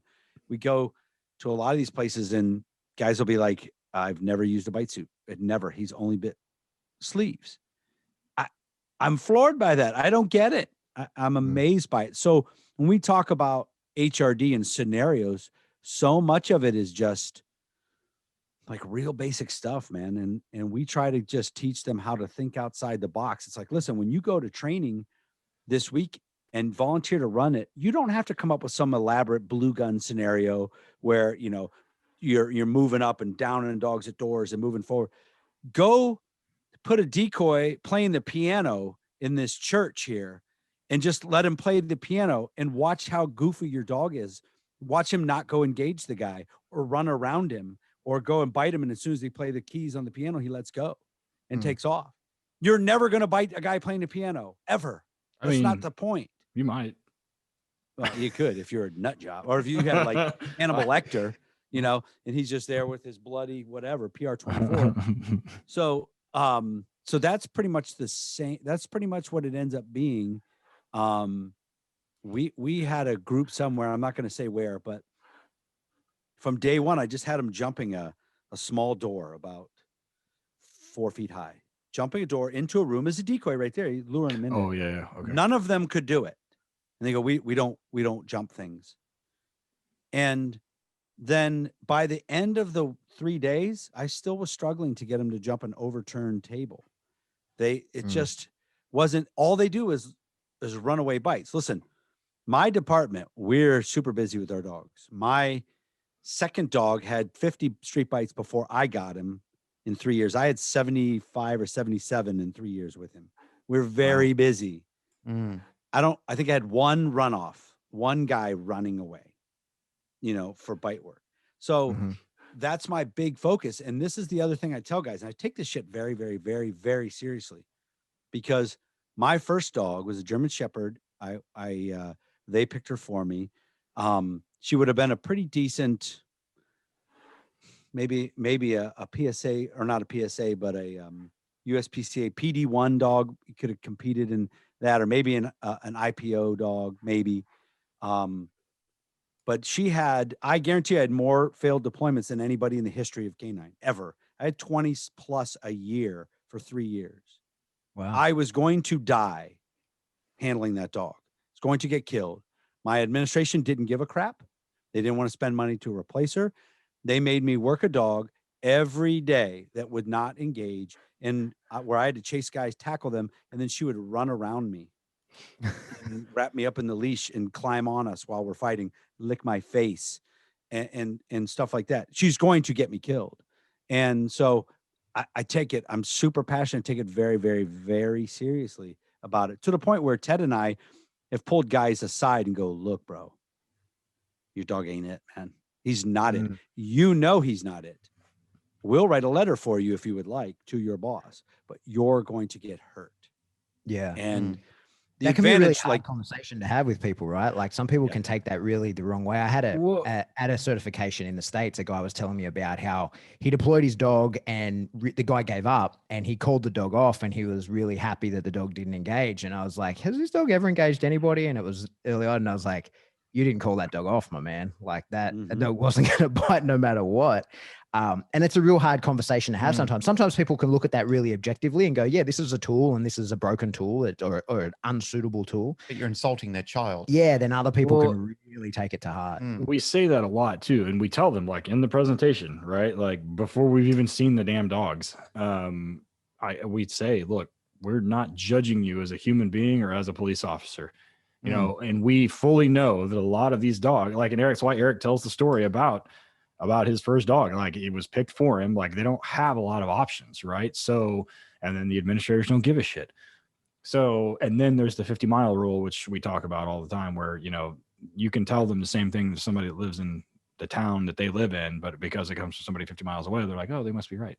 So that's why we offer. But I mean, I'm trying to think of a time when I've met somebody that was so delusional about the dog's ability that was actually a police officer, because I see that shit all the time, but that they knew. Some of them learn it the hard way, which is unfortunate. But then there are some, like, you know, Eric and I have done, and Ray have done some seminars where like it's obvious, right? And the guy knows it. And we're like, hey, you know, I mean, this is bad. This is dangerous, you know, and to their credit, and the one kid I'm thinking of, I mean, he's effectively what I call a 90-mile-an-hour handler. He was late 20s, you know, super in shape, on SWAT, everything else. And the dog was a pud, and he knew. And, you know, I felt bad for him, because if you had given him 100-mile-an-hour Malinois, that kid would have done a shit ton of work. And good work. He was a good handler. He was smart. He was, you know, well-spoken. You know, he seemed to have good decision-making skills. He seemed to have all of the right skill sets that make a good handler, but they gave him a fucking 2-cylinder fucking go-kart. And what do you do? I mean, like, so I think they ended up getting him anyway. But you have to acknowledge that. I had a big falling out with a guy when I was in the army over, he thought his dog was something that it wasn't. He didn't want to acknowledge that. Eventually he came around to it, and then he hated the dog and wanted nothing to do with it.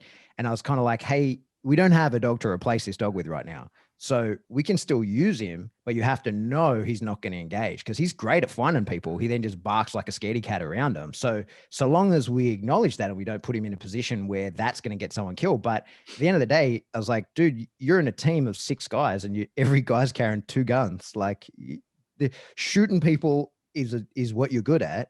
Finding people is what you're bad at. Use the dog for what he will do, right? And yeah, when we have an opportunity to get a new dog, we bring in a new one and we replace that problem. But as long as you acknowledge it, it only becomes a problem when people won't acknowledge it. When it's like, no, he'll be good to go, and you go, no, well, he's going to get you killed. But if you don't put yourself in a position to rely on him, he can't get you killed. Cognitive dissonance. Yeah.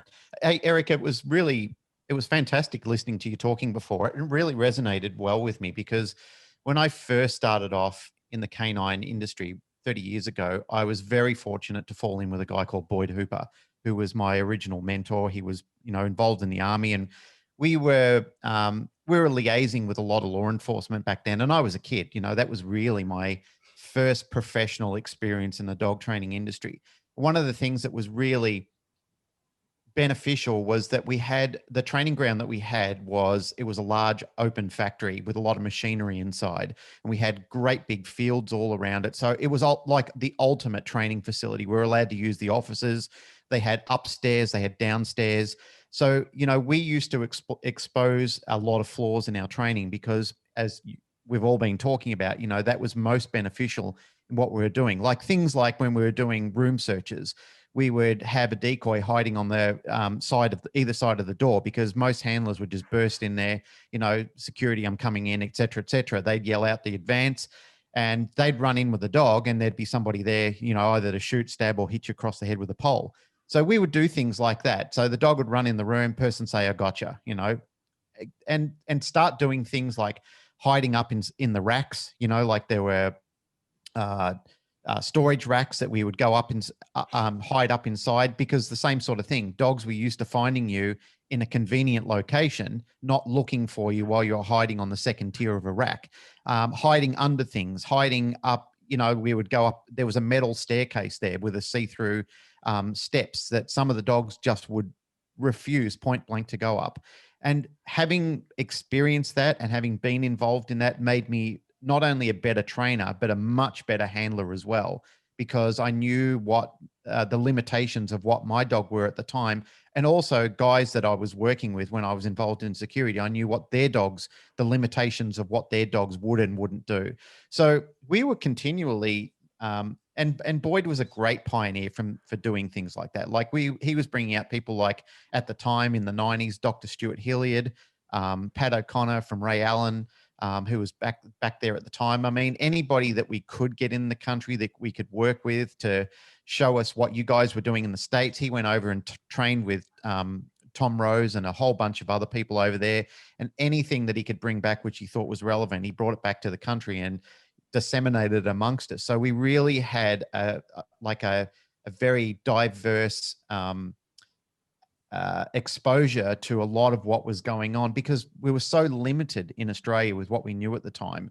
Like most of the people that we would encounter that were outside our group were doing exactly what you're doing. They were praising dogs in fearful situations. They were teaching their dogs to do gnawing bites all up and down the sleeve. They weren't exposing their dog to biting any other area of the body. I mean, I remember when Pat O'Connor came out and he brought a Ray Allen, the French linen suit that they were manufacturing, and we were teaching dogs to bite, in the rear of the legs and in the upper arm, in the tricep and so forth. And that was really a pioneering moment, and I'm really proud to be a part of that, because I know we've really progressed on, and a lot of the exposure to the sports and a lot of interaction from other people over many years. Like I've really seen, especially I think in the last 10 to 15 years, more so in the last 10 years, I've really seen, the game up considerably, where we're meeting world standards with what other people are doing.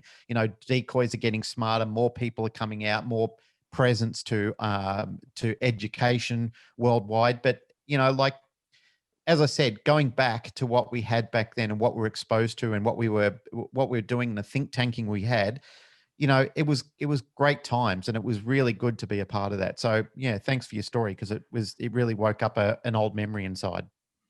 So I've said several times on podcasts and everything that I have evolved my particular training 4 or 5 times since I became a trainer. Like I've changed as I learn.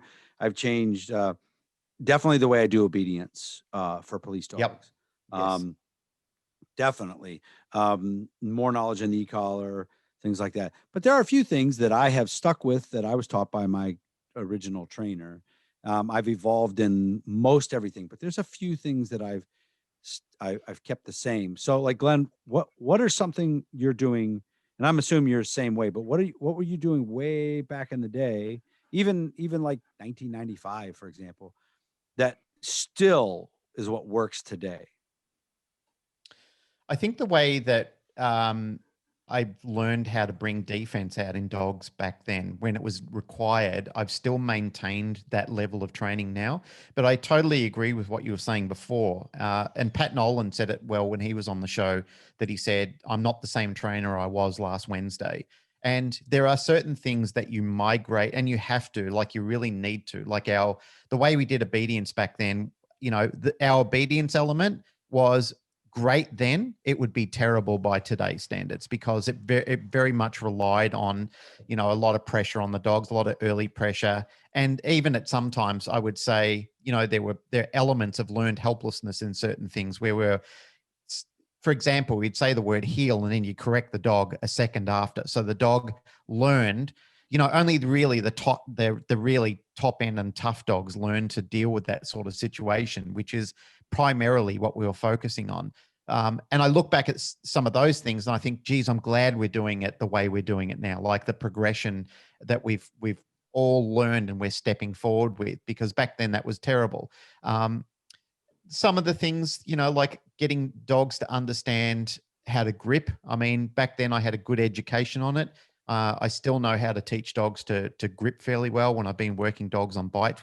Even now that I'm working with my own little pup, and his own drive was concerning me at the time, but I've been, playing with him and teaching him to grip certain things. And it's certainly a combination of what I learned then and also what I'm learning now from, great people that I've still been speaking to, and their technique have evolved beyond, but still it has relevancy to what was happening back then as well. What about yourself?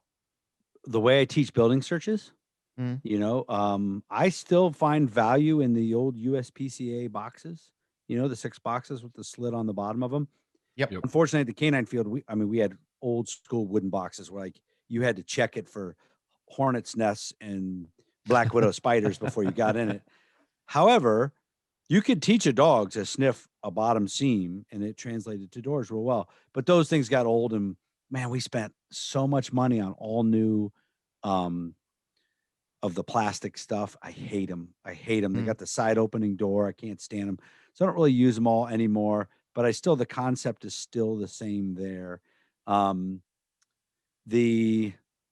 about it, really, honestly, from what I was taught. All of our recall teaching, for the dog and certification, turn around and come back and not engage, was put that bitch on a 50-foot rope or line attached to a tree and rip his head off. And it was a few years ago. I was talking to Jerry, and Jerry's like, just take him to a school and use a slick floor. And I'm like, that is so simple. I can't believe it, dude. That's all it's perfect. That's all I do now. Yeah. Just a lot of little things like that. Ted has taught me a lot about breaking everything into micro skills. So rather than try to teach the dog to down at 50 feet or come to you and down halfway, start with teaching them downing and then moving back and down, work it individually skills. The 2-minute stay that we have to do. I used to try to do the entire thing at once, do the off leash heel routine, down for 2 minutes, walk off, then try to teach them to do the halfway down. Now I do everything separately. And then we put it all together. So if the dog is breaking the 2-minute stay, which the only time that really happens here is so much as in the winter, if they're outside and it's freezing on the ground, the dogs will kind of get sick of laying there. But I work on that, and or if they will not they'll do the 2-minute, but will not do the halfway down thing. I work on that separately instead of, all right, do it again, go through the whole routine. Let's do it all again. They're still going to screw that up. So when I started working with Ted a lot, he's like, just everything individual, just break it all down to micro skills. So that's definitely changed a lot, but because the certification has not changed, but I definitely, the biggest change I've made is I just use so much less compulsion. And I tell this story a lot. So our class used to be 14 weeks long. And I remember my first class as a handler, week like 11 or 12, we're still having to shut the gates of the canine field and put a car in front of it because we're going to go off leash because dogs would still run away. And we have 12 weeks, not an off leash heel. You know what I mean? And then I evolved into using a lot, and we were doing an hour and a half every morning on the obedience field. And the dogs, they absolutely hated it. Choke chains, just choke chains. They were like, yeah, he's soft. Go get him a fur saver. Put a fur saver on him. That's not as bad as a choke chain. And it's like, okay, I don't know, but I've learned so much different. We didn't really focus so much back in the day on grip. Once I took over and I really realized how important it is, I've been pretty consistent over the years of grip quality and how absolutely important it is. No sleeves. The only time we ever use a sleeve is if we got to bang out like 10 dogs in a row for a certification on a area search, and we're going to put a place where they can't get to my legs. I'll just get a sleeve, bang, next, bang, next, bang, bang it out real fast. Or if it's very hot out, we'll do that a little bit. But yeah, so some of those things are the same. But yeah, I've just changed so much, which goes to show you in the beginning where we were at. It worked well for our department for years. However, it could have been, if they think about it now, it could have been way easier. But it's what we knew at the time, right? Like we were using. I mean, I think we were working with the bent tools we were given at the time, and they worked just fine for the time and the place that we're in. But interesting thing, again, hearing you speak, and I heard Pat say this on an episode way back in the early days, where he said everything that is old is new again. And they certainly do go through rotations where, like I've heard people come up to me and they're saying, "Oh, Glenn, you've got to do this," and I kind of smile. I don't say anything, but I kind of smile and I think, "Oh, that's what we did in the '90s." And they're kind of thinking, yeah, but this is the new way of doing dog training. And I'm thinking, okay, cool, show me. And I mean, I think that people have added, better skill sets to it, and they've tweaked it with little nuances that you think, okay, well, that is definitely better. And it's probably something that is more relevant now when you can see weaknesses in certain games that you're playing with dogs. And you think, I need to really add this to my arsenal to, improve my standing as a dog trainer or as a helper or whatever I'm trying to do. Yeah, Ted learned to quit pulling on that chainsaw chain through teeth has taught him a lot. Yeah. No, and I mean, like when I started, like that was the thing. You fucking like, you make them do it. Make them do it, right? Yep. So, yeah, compulsion was the word back then. Yeah, and I tell people all the time, like, I'm not even a well-rounded trainer. I teach dogs to find stuff and bite people. Like, that's what I do. Like, people are like, "Oh, can you train my hunting dog?" I'm like, "No, I don't hunt. I don't know anything about that." Right? What I do know is that you cannot train a police dog like you train a hunting dog. You just can't.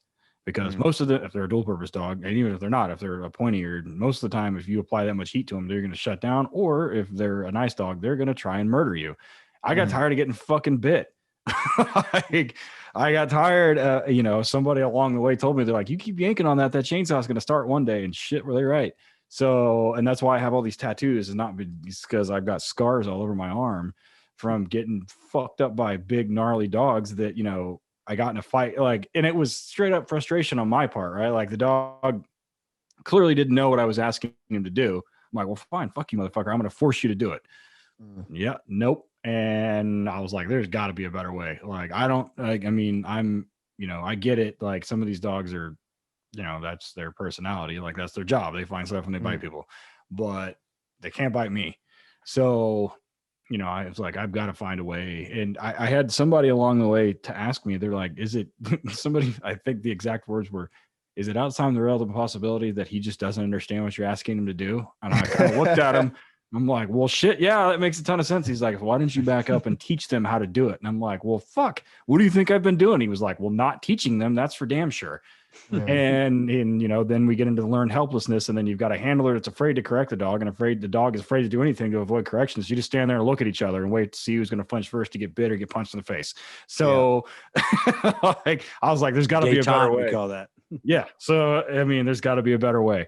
And I've been nuked by enough dogs now that it's been a while since I've been bit by one bad. It's been a couple of years, but before that, I got bit a lot. And so now, I'm real big on not fighting with police dogs as a handler if I don't have to. Like, if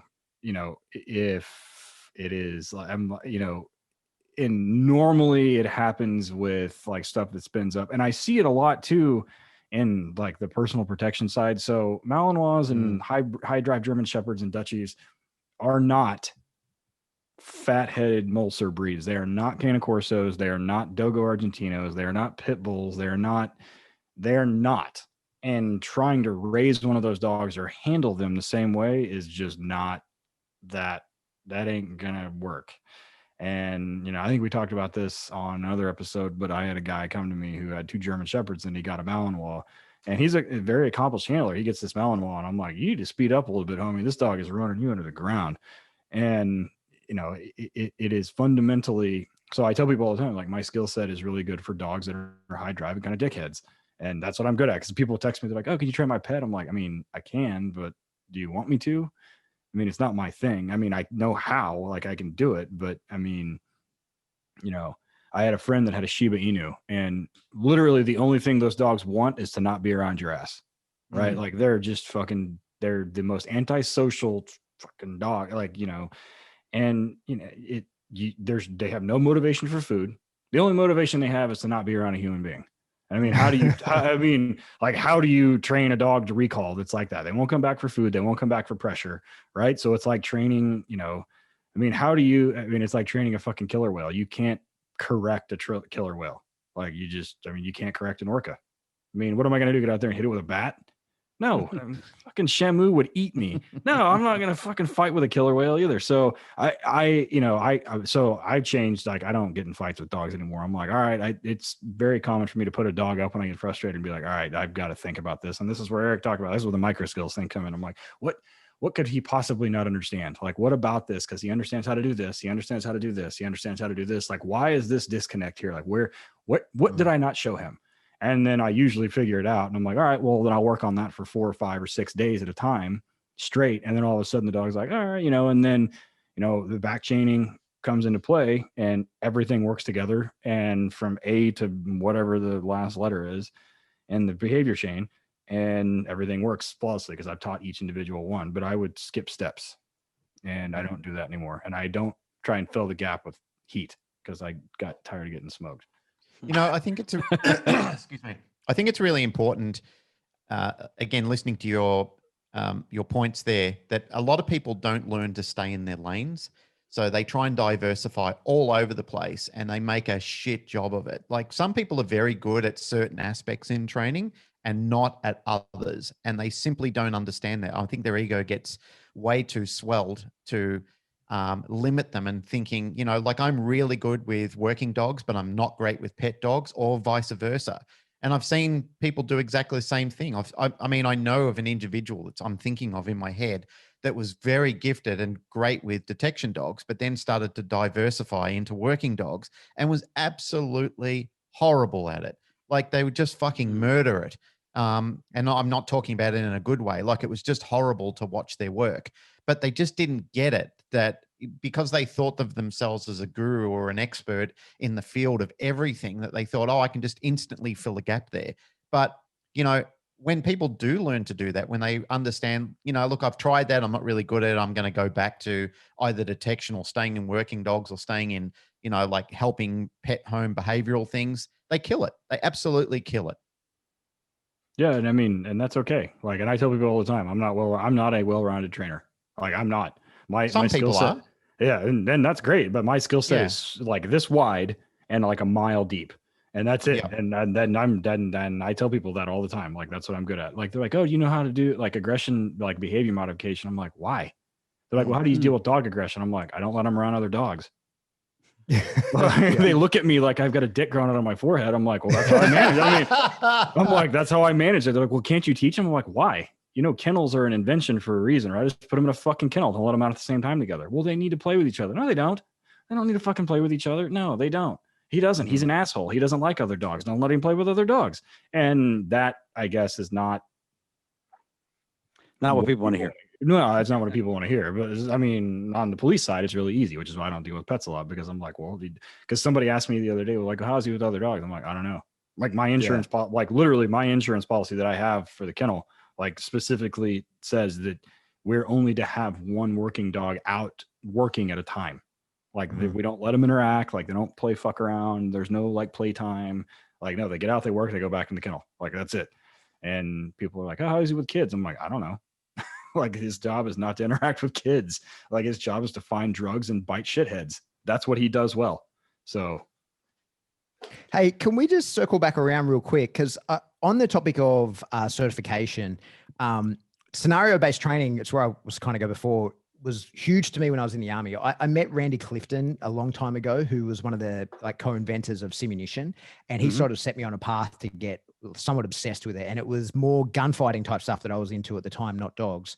And I became really obsessed with it. And the idea of certification, certainly at my old unit, we have to shoot this validation, right? And it was, you know, it was ridiculous. It didn't really test any of your skills as a gunfighter other than this hitting these pathetic little targets. And we always had the idea that certification was something you must never go below.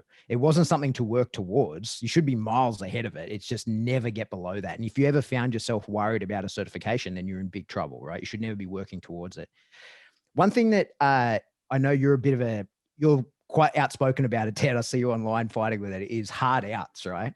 So in the certifications that you guys, pretty much everybody has a requirement for an out, but then they're not allowed to use it. And I have found myself arguing with a lot of police, and when I've worked with them saying, not so worried about my sticky out because I'm never going to use it.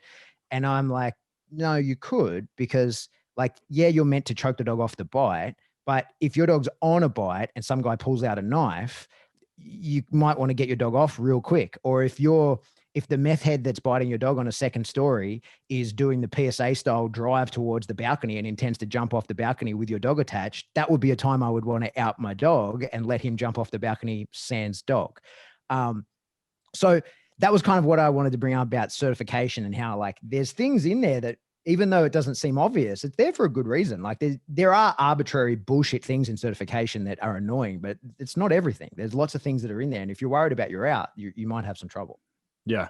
So let's take a break real quick and then I will answer that. So we'll be back in a second to cover the out. Don't go anywhere.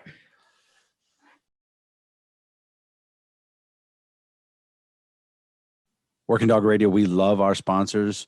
This episode is sponsored in part by Ray Allen at rayallen.com. Everything for dogs. Check out their 10% discount code using Working Dog Radio, all caps, rayallen.com for everything dogs. Be sure to check out Dogtra also. Eric and I love Dogtra. It's what we both use at the kennel each day. I like the 1900S. Be sure to check them out at dogtra.com. Use the discount code WDR10 for 10% off any single item over $200. Are you going to the HITS Canine this year, guys? The biggest and best conference in the United States, July 6th through the 9th, Scottsdale, Arizona. HITScanine.net. Give Jeff Baird a call, 863-529-5113. Making sure you have the right dog food is a super important part of running a working dog, whether it be police dogs, military dogs, or hunting dogs, or search and rescue. We like Kinetic dog food. The guys at Kinetic can be found at kineticdogfood.com. Area code 513-615-6904. Hit them up. We got a brand new sponsor, our good buddy Jim O'Brien down at NC Canine in North Carolina. Full service kennel, police dogs, single purpose, dual purpose, handler schools, trainer schools. Check them out, nccanine.us. Last but certainly not least is Horizon Structures. If you want a one-stop shop, drop it off and put dogs in it and ready to rock, hit them up. horizonstructures.com/commercial-dog-kennels. Horizon Structures will be able to hook you up.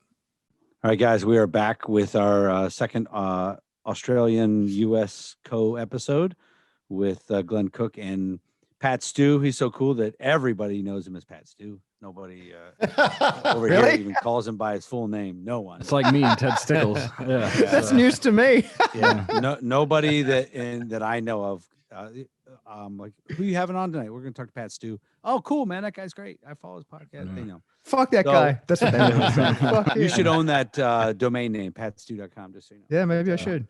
Yeah. So before we went to break, Pat asked a good question about talking about certification and outs, and Ted's gonna regale us with his his part about out. Yeah, not regale. So here's the trick. Like we say this all the time, like you have to have an out. You just do. You absolutely do. All the dogs, they have to, they for certification. There isn't a certification military or in law enforcement that that doesn't require it. We have to have a verbal out. We have to have a verbal out for control. We have to have a verbal out for safety. We have to have a verbal out for all these other things. So the trick here is that I don't know where or when or how that the verbal out became the pinnacle of canine training. I just don't fucking get it. Like I can teach a dog to sit too. I can teach him to spit out when it's in his fucking mouth. The problem is, you know, and we kind of, and I say this and at a Torchlight, I teach guys to out verbally. We teach them to out manually, which is two methods. You either break them off or you lift them off, right? So this has to do with control more than anything else. There is no national fucking standard for outing in the United States. There is state standards, and then there is a national standard within NAPWADA and USPCA. There is no, and I don't, if you're listening to this in the United States, there is no federal fucking case law that specifically talks about a violation of somebody's Fourth Amendment right because the dog didn't fucking out. It doesn't exist, and it never will because of Graham versus Connor. It is just a non-fucking issue. And you listen to some asshole from one of these national organizations who's like, oh, you're going to get sued if the dog isn't out. No, you're not. You're not going to get sued if the dog isn't fucking out. Now, that said, because of some really important court cases, one being Kerr versus West Palm Beach, we have to talk about the aspect of control, right? So, you know, and this goes back to how we teach dogs to out, right? So, you know, that's why you hear police officers in the United States say suspect freeze up, stand still, blah, blah, blah, blah, right? Dog name, Los, right? Dog out, and he comes back to you. Never in the history of anywhere, unless you're biting somebody that's dead, are they freezing up. They're screaming their fucking head off, or sometimes they're not. But for the most part, they are very active. They're fighting with a police dog, and it's a prey, or if they've had their ass beat, it's a defensive thing. The trick here is that you have to have control of this animal all the time. When they're biting, when they're not biting, everything, right? If your out does not work, or if the dog can't fucking hear you, how are you going to get him off of somebody? Flat out, right? And outing is a thing, right? Like all of our SWAT dogs, we have a SWAT dog locally that goes in, he bites people. You can call his ass from the door. Dog named Los, whoop, he comes straight back. No big deal. That's how LAPD does it. If you talk to Michael Gooseby from LAPD, that's how they use their dogs. Dogs go in, they find somebody, they bite the motherfucker, they're bark and hold. So I assume everybody moves, but they bite him and they're like, hey, he's right over there. And they call the dog back and they're like, all right, we'll see you guys later. And then the SWAT team takes over. They're like, he's in that room back there. He just bit him. So we do that all the time. Send a dog into a vehicle. The vehicle starts moving, recall the dog. Moving towards water, recall the dog. Moving towards a thing where they're going to jump off, recall the dog. So we definitely do teach that, but that's also part of the process. And, you know, there's a podcast out, Cleared Hot, Andy Strump. I don't know if everybody listens to it. You should go listen to it. I think it's episode 18. He talks about the stress training during what they call like high stress training during some of the bud stuff, where he's like, it doesn't really matter how you perform in a non-stress environment. How you're going to react and how the dog is going to react is ultimately what we're seeking to overcome. We're seeking to provide some fail safes and some stopgaps here, right? So if you stand there and, you know, Eric tells the story about one of the departments that we worked with where they literally, like, Eric, how many times did that department tell them to out? Like 38 times or something on body cam or something stupid? I think it was 45. I don't know, like their dog name out. And they're like, 45. they didn't want to lift him off because they were afraid of what it would look like. But meanwhile, you know, we have case law that says, you know, because we have a very strict standard for use of force, and the second prong of that in Graham is the immediate or the imminent threat, right? And once the threat stops, you've got to stop using force, right? Depending on if you think there are, there's some other mitigating factors to that, but by and large, like if they're no longer a threat, you can't keep biting them. Right? Even though we do have case law that says that you can, and it's a very specific situation. But once it's clear that you need to recall them or break the dog off or something's got to happen. And it boils down to control. I'm really, really, really, really good at teaching a dog to out, but it's not 100%. And unfortunately, police officers in the United States are put in a position where they can bite 1,000 people. And the 1,001st that they bite, if it goes wrong, that's the one that they will be remembered for. And this goes to control. So it's not a replacement for good training. It's not a replacement for a verbal out. It's not a replacement for a manual remover or a tactical lift off or whatever you want to call it. It's simply a method of control. It's the same reason we use e-collars, right? Like people are like, oh, can you get him to e-collar? You can get him to recall without an e-collar. I'm like, well, yeah, but I mean, I can do it almost 100% of the time with an e-collar.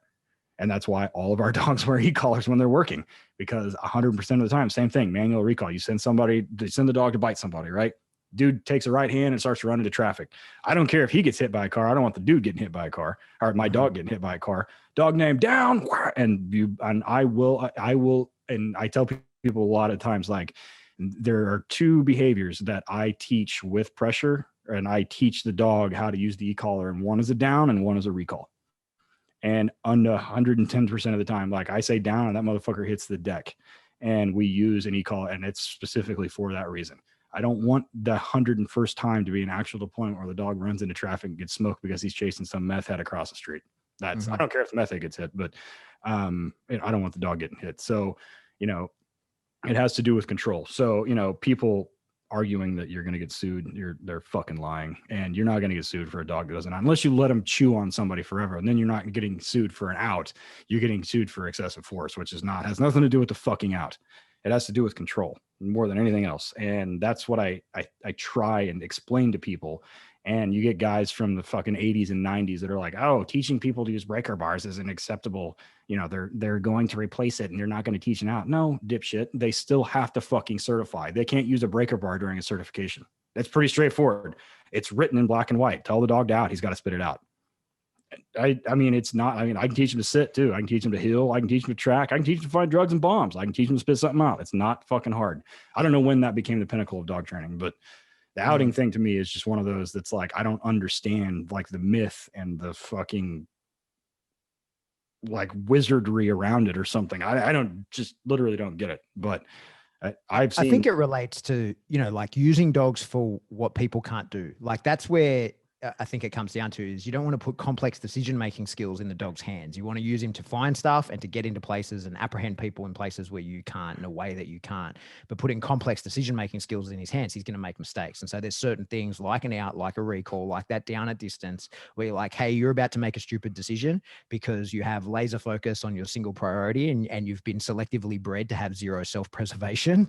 So I have to step in for you and make an educated decision on your behalf. And even though you don't understand that that's in your best welfare, I will do whatever it takes to make sure you do that thing. And not giving your training, having your training not allow for the tools that would allow you to do that to the dog and keep him safe in that way is a huge gap. Like you are putting your dog in danger, as well as potential, you don't want, if your dog's after the wrong person, it's too late to go choke him off afterwards and say, sorry about these big holes in you, right? Like you need to be able to say like, hey, that's the wrong guy. You've made a bad decision. I can identify that with my great big human brain. You as a dog with a single focus, that's the guy running away. That's training error. I need a better training that can stop you from doing that. What you just said, there are 30-year handlers in the United States that would disagree with you. There are motherfuckers right now listening to this, or that will listen to this, that will disagree with you and tell you that their dogs can read human intentions and all this other stupid shit. And I say it all the time. I'm like, he's a dog. I don't care how much training he has. He will only be a dog. He will lick his own ass and eat cat shit no matter how well he trains. They are not the best decision makers in the world. They're just not, right? So fundamentally, you have to be very, very good at determining what your dog is good at and being very realistic about the capabilities. His job is to find drugs or bombs and bite shitheads. That's his job. Like if I let go of the leash, he's going to bite him. If I say Cooke, he's going to go find drugs or bombs, right?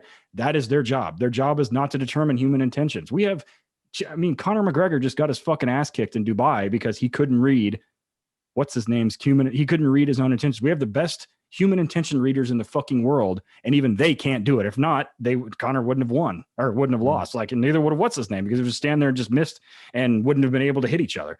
But we expect a dog to be able to read human intentions, right? Like to bite bad guys. Dogs bite cops, they'll bite kids, cops, bad guys, good guys, old women. They'll bite whatever the fuck you put in because that's their, exactly. They'll bite hookers, right? They'll bite whatever you put in front of them. That is their job.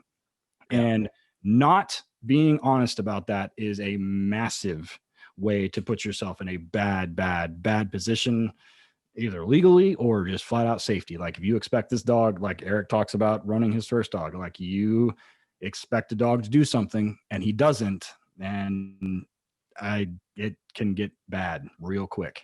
Don't let your ambitions get mixed up with your capabilities. 100%.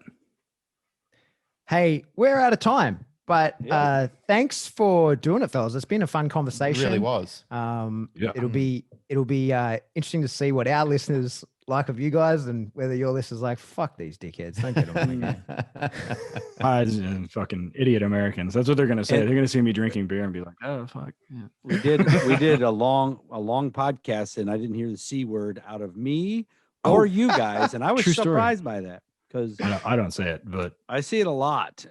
True story.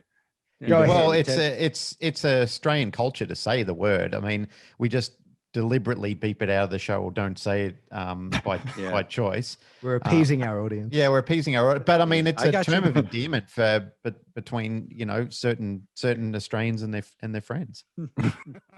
Not so much here. No. So you